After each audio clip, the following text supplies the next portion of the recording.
Karena zakat itu dikeluarkan karena memang ada harta orang lain yang ada di kita. Itu hak orang lain. Kalau kita nggak kasih, jatuhnya hutang kita.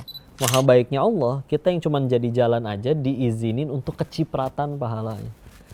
Ya syaratnya ngilang aja, jangan ngaku-ngaku. Hei dulu kamu saya bantu, hei dulu kamu sering saya tolong. Segitu pelitnya nggak mau ngeluarin, oh itu sih keterlaluan. Keterlaluan. Itu dipertanyakan bahkan keimanannya. Ya. Kamu nanya, Ustaz jawab. Dipersembahkan oleh CDA, ikan olahan bermutu.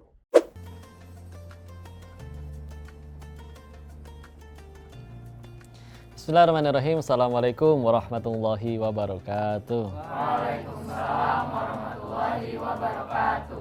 Lancar puasa? Ada yang bolong nggak? Nggak mungkin ya, udah segede gini mah ya. Masya Allah. Kita lanjut ngaji lagi ya. Silakan. Ada yang mau bertanya atau tidak? Kamu nanya, Ustaz jawab dong. Masya Allah. Silakan. Saya mau bertanya Ustadz, perkenalkan nama saya Raka. Pertanyaan saya yaitu apa hukumnya bagi orang yang mampu namun tidak membayar zakat fitrah? Tolong Ustadz dijelaskan lebih dalam lagi. Terima kasih. Masya Allah. Aslinya orang udah tahu itu apa jawabannya ya. Kalau secara hukum tentu tidak boleh. Bahkan jatuhnya jadi dosa. Kita bahas seberapa penting ya. Kita bicara zakat itu di Quran diulang 30 kali. Berapa? 30 kali. 26 kalinya itu barengan dengan sholat. Wa aqimus sholata wa atuz zakah. Ya. Yang 26 kalinya itu barengan dengan sholat. Jadi sepenting itu. Dia benar-benar selalu mepet. Kita juga lihat kalau di rukun Islam kan pertama syahadat, kedua sholat, yang ketiganya zakat dulu. Zakat dulu. Kenapa tidak puasa dulu nih? Serajin-rajinnya orang puasa, kebaikannya buat dia. Tapi kalau zakat yang dapat manfaat, banyak orang bagian. Sepenting itu. Islamnya rahmatan lil alamin soalnya. Jadi rahmat bagi seluruh alam. Jadi memang sepenting itu. Dan perintahnya, perintah zakat, pembagian asnafnya itu di Quran surat 9 atau ayat 60. Tapi perintah untuk mengambil zakatnya di surat yang sama, surat ke-9 atau tapi di ayat 103-nya. Allahnya berfirman, a'udzubillahi minasyaitonirrajim, khudz min amwalihim, khudz, ambil, bukan diminta baik-baik pelan-pelan, khudz, ambil dari harta mereka. Ya, makanya sampai di zamannya Sayyidina Abu Bakar As-Siddiq radhiyallahu anhu, kalau ada orang yang membeda-bedakan antara sholat sama zakat, dia masih mau sholat, tapi kalau zakat udah nggak mau bayar, maka kayak gitu diperangi oleh Sayyidina Abu Bakar As-Siddiq radhiyallahu anhu, diutus orang untuk memerangi. Nabi juga memerintahkan kepada orang-orang yang ditagih zakat, kepada masyarakat, untuk buatlah orang yang nagih zakat kamu tuh ridho. Jadi benar-benar dicukupi semua yang diminta. Dan Rasulullah tentu juga kalau udah ngutus orang ngambil zakat nggak mungkin zolim. Dan memang sebetulnya kan sedikit ya. Yang malnya aja cuma 2,5%, 1/40. Apalagi ini yang fitrah. Yang kalau di zaman Nabi memang tidak pakai beras ya. Tapi akhirnya dikiaskan sampai akhirnya makanan pokok di kita beras, jadi boleh pakai beras. Yaitu 2,5 kilo atau 3,5 liter. Itu sedikit sekali. Yang kalau diuangkan ya ada yang tergantung berasnya ya, tapi di sekitar 35 ribuan.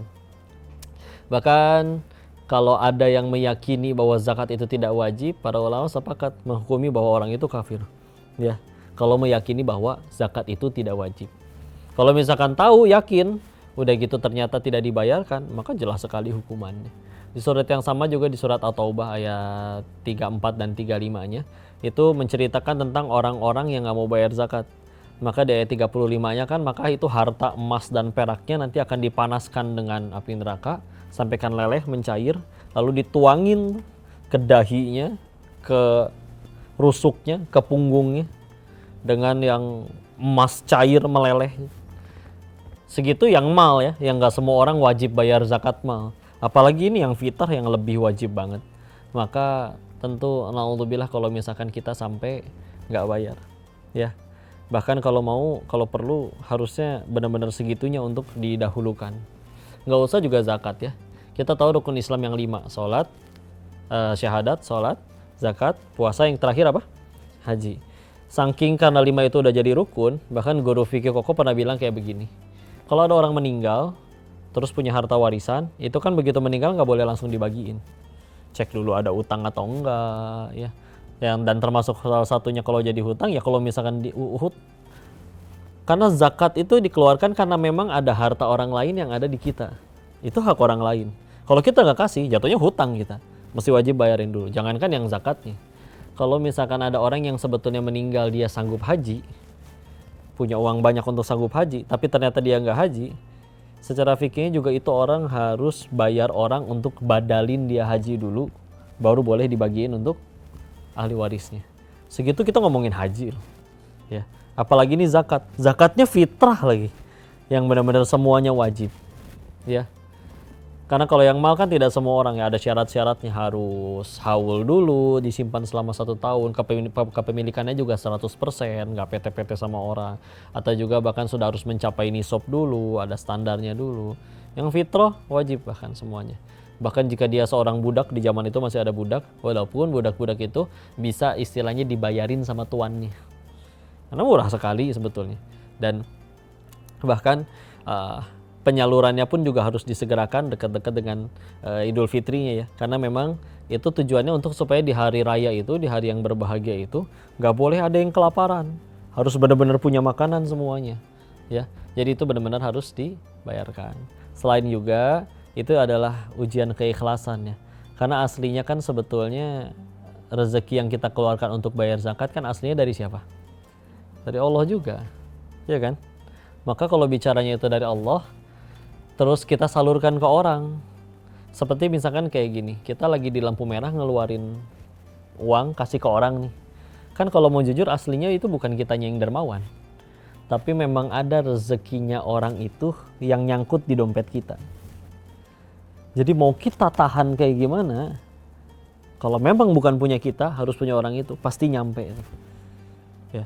Maka aslinya kan kita sadar bahwa oh berarti aslinya yang sedekah itu Allah lagi ngasih ke hamba-hambanya. Kita cuman jadi jalan. Maha baiknya Allah, kita yang cuman jadi jalan aja diizinin untuk kecipratan pahalanya. Ya syaratnya ngilang aja, jangan ngaku-ngaku. Dulu kamu saya bantu. Dulu kamu sering saya tolong. Nah ini wajib nih dari sekian banyak urusan harta ya, wakaf, infak, atau yang umum sedekah. Terus juga kita bicara yang ini zakat. Ya, kalau sedekah kan umum ya. Kita senyum ke saudara kita juga sedekah. Makanya ada orang kalau misalkan dia nggak punya duit, tapi dia pengen sedekah, dia datengin kotak amal, dia senyum. Karena dia nggak sedekah ya. Terus ada sedekah dalam bentuk harta, infak, tidak wajib. Walaupun juga ada yang berpendapat ada infak yang wajib dalam bentuk nafkah, suami ngasih ke istri dan anak-anaknya. Tapi itu sedekah dalam bentuk harta. Sedekah dalam bentuk harta yang wajib. Karena tadi yang infak bisa jadi sunnah, itu zakat. Yang namanya wajib nggak dilakuin, dosa. Harus dilakuin benar-benar. Ya. Kalau wakaf tadi tambahin satu lagi, kalau wakaf itu sedekah dalam bentuk yang tidak boleh habis. Ya. Makanya biasanya dalam bentuk tanah, karena nggak dimakan kan. Kok berarti boleh nggak wakaf pakai uang? Boleh, asal jangan dihabisin. Kalau untuk yang infak boleh dihabisin nih, dibeliin makanan, dibagiin. Tapi kalau misalkan kita bicara wakaf itu nggak boleh habis. Ya, uangnya harus diberdayakan. Maka ya tadi ya, ini ujian keikhlasan. Dari sekian banyak yang kita terima selama setahun penuh, dimintain 1 sok kalau di zaman Nabi, atau kalau dirupiahkan sekarang 35.000. Segitu pelitnya nggak mau ngeluarin, oh itu sih keterlaluan. Keterlaluan. Itu dipertanyakan bahkan keimanannya ya. Separah apa kitanya kalau misalkan kitanya sampai nggak ngasih. Kalaupun akhirnya dia sebetulnya yang layak menerima zakat, dia maksain keluar, dijamin pasti akhirnya balik lagi juga kepada dianya, ya. Dan juga diganti oleh Allah pasti, nggak mungkin. Ketahuilah, saya, kakaknya, adik-adiknya, semua yang nonton di rumah, bapak, ibu, dilarang mati sebelum semua rezeki yang Allah janjikan harus kita terima. Kalau belum kita terima semua, nggak boleh mati itu. Kita waktu di perut ibu kita kan udah di 40 hari sebagai nutfah, setetes mani, 40 hari sebagai alaqoh, setetes darah, segumpal darah, 40 hari lagi sebagai mudghah. Pas tuh 120 hari. Ketika tiupkan ruh oleh malaikat, maka di situ kan ditentukan yaitu rezekinya termasuk nih. Ya. Nah, ketika akhirnya kita pasti ada rezekinya, nggak mungkin seorang manusia dilahirin oleh Allah sebelum Allah jamin dulu rezekinya. Terus kita ngeluarin yang setahun sekali 35.000, atulah. Terlalu keterlaluan kalau misalkan tidak sampai dibayar. Jadi bayar. Kalau bisa nabung kalau perlu. Kalau mau dibilang nabung juga ya. Kalau 36.000 dibagi 12 bulan ya. Berarti cuman berapa tuh 36 bagi 2? 18.800 dikumpulin sebulan dapat 36.000 untuk bayar zakat setahun. Maka nggak mungkin ya. Maka pasti bisa, dan Allah kalau udah benar-benar pengen nolong karena ngelihat niat hambanya benar-benar pengen bayar, pasti Allah mampukan. Nggak mungkin enggak ya. Maka kita tutup dengan doa ya, supaya mudah-mudahan Allah jadikan kita yang selalu tangan di atas, bukan tangan yang di bawah. A'udzubillahi minasyaitonirrajim. Bismillahirrahmanirrahim. Allahumma shalli ala sayyidina wa habibina wa syafiina wa maulana Muhammad wa sallim radhiyallahu tabaraktahu ta'ala an kulli sahabati rasulillahi ajma'in. Bismillahirrahmanirrahim. Hamdan syakirin hamdan na'imin, hamdan yuwafi ni'amahu wa yukafi'u mazidah.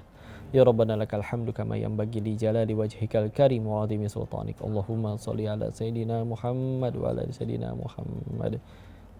Ya Allah, pilih kami jadi hamba-Mu yang jadi manfaat bagi orang lain ya Allah. Yang jadi jalan rezeki bagi orang lain ya Allah. Jadikan harta yang Kau titipkan kepada kami Kau berkahi ya Allah. Dan sebagaimana berkah selalu bertambah kebaikan ya Allah. Maka tambahkan kebaikan dari yang kami keluarkan ya Allah. Kami sadar betul aslinya setiap kali kami bersedekah hanya dua pilihannya ya Allah. Antara Kau ganti di dunia dengan berkali-kali lipat, anugerahkan kami hati yang lapang ya Allah, yang ikhlas, ridho, mengeluarkan sesuatu di jalan-Mu ya Allah. Hati yang yakin bahwa apapun yang kami keluarkan di jalan-Mu pasti Engkau ganti sesuatu yang lebih baik ya Allah. Tidak mungkin Kau yang maha kaya ya Allah. Di luar sana ada yang bermaksiat pun tetap Engkau beri rezeki ya Allah. Maka jika kami mengeluarkan sesuatu di jalan-Mu, tidak mungkin Engkau pelit kepada kami ya Allah. Maka ganti kami dengan sesuatu yang lebih baik ya Allah. Lapangkan hati kami dan rezeki kami, agar kami bisa Engkau pilih menjadi jalan rezeki bagi hamba-hamba-Mu yang lain. Dan juga kami mohon ya Allah, anugerahkan hati kami hidayah, dan pilihkan kami untuk bisa istiqomah, dan izinkan kami wafat dalam keadaan husnul khatimah. Rabbana atina fid dunya hasanah wa fil akhirati hasanah wa qina adzabannar.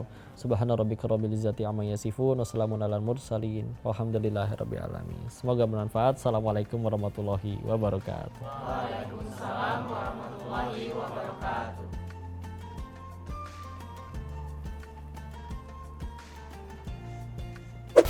Kamu nanya, Ustaz jawab. Dipersembahkan oleh CDA, ikan olahan bermutu. Halo, jumpa lagi di Kreasi Resep CDA bersama saya, Chef Agusta Sirangan. Kali ini saya akan membuat odeng crispy ala CDA. Di sini kita akan memotong-motong CDA Korean odeng yang varian original. Panaskan minyak goreng, bawang merah, bawang putih yang sudah dicincang. Kreasi Resep makin spesial menggunakan CDA Korean odeng original, terbuat dari ikan olahan bermutu, diproses secara higienis dan halal. Wortel yang dipotong kotak, garam, gula pasir, kaldu bubuk, merica bubuk, tepung terigu, daun bawang. Untuk bahan isiannya ini udah matang ya. Siapkan Korean odeng originalnya, tambahkan bahan isi. Kemudian kita gulung. Bagian ujungnya ini boleh kita lem menggunakan adonan tepung. Kita akan baluri dulu dengan tepung roti. Nah, ini nanti tinggal kita goreng. Nah, ini sudah matang. Nah, ini dia odeng crispy ala CDA. Bersama CDA, semua masakan jadi tambah enak. Selamat mencoba.